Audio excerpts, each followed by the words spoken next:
What up en welkom bij een nieuwe vlog. Ik ben Willem, hier zullen we zien waar deze man is. Ik ben de cameraman. Net doop deze legende.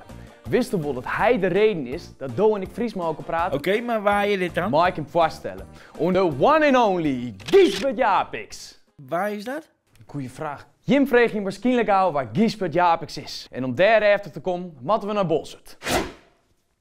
Denk je aan Bolsward, dan denk je aan fietsen. Fietsen? Denk je aan fietsen, dan denk je aan een stuur. Een stuur? En denk je aan een stuur, dan denk je aan een bel. Zullen het net een vlotte vlog worden, Oh Willem? ja, Bolsward dus. We staan hier dus in Bolsward. Net echt, ik sta hier gewoon voor een greenscreen. Els niet weet toch waar Gisbert Japix is? Nee. Gisbert wie? I never heard of it. Nee, weet ik net. Gisbert wie? Gisbert wie een hele belangrijke schreeuwer, Willem. Hij is heel belangrijk geweest voor de Friese taal. Dat klopt, cameraman. Hij is hier in 1603 binnen. En het is nog altijd een wonder dat wij nog over hem praten. Zonder hem wie het Fries net zo populair was als het nou is. Dit is de Martini-tjerke. En Gisbert die kwam altijd in deze tjerke. Hij wie daar voorzongen. Voorsjonger? Wat doet hij? Voorzongen? Oké, in het Fries. Nee, dat zal ik nou even vertellen. We zouden stinken dat er dat in het Fries ging. Maar dat is dus eigenlijk net zo. In die tijd waren we Fries praten, maar het was net broekt in de tjerke. En daar bracht hij verhoring in. Ikke? Nee, hij. Hij wil graag dat de mensen van Friesland Fries lezen en schreeuwen konden.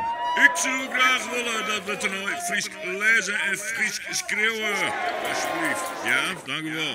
De taal is van ons alle jaar. Dus toch om te broeken je de taal net verlent, dacht hij. En je know, 400 jaar later, een wereld om Friese boeken. Dat Gisbert echt wat budgetten heeft, is zien onder het feit dat er heel veel streten en monumenten voor binnen. Maar voor de aardigheid eens even met Google Maps intypen. Gisbert Japix, Machine, Lauwe, Frensjet, Stiens, Snits, Gietsjer, Post, Kolm en Bolsward, Jouwerik, Naad en Geer maar terug. En net te vergeten, de Gisbert Japix prijs.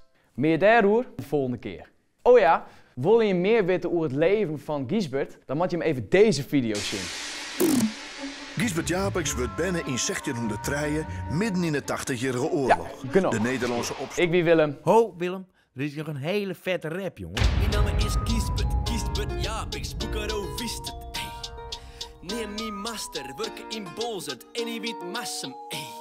Heel lang verlien, joeg ik daar les, soms zelfs Latijn. En nooit de morgen zong ik lieden voor, maar ik ben verneemd om heel wat oors, wat nice. Al mijn gewone plichten, schreu ik ek een soort gedichten. Dat die ik vaak in de Friese taal, en in mijn dagen weer dat heel speciaal. Want praat in het Fries, dat waard wel dien. Maar schreeuwen, dat die haast genien. Dus ik denk dat het al in de kaarten hier is. Maar ik ben no bjusterbaarlijk wie is, maar de liedse Gisbert Japix prijs. Lid al je holtjes vobbel je, lid al je holtjes vobbel je. Genoeg. Ik wie Willem. En ik weer de cameraman. Ja, en de camera.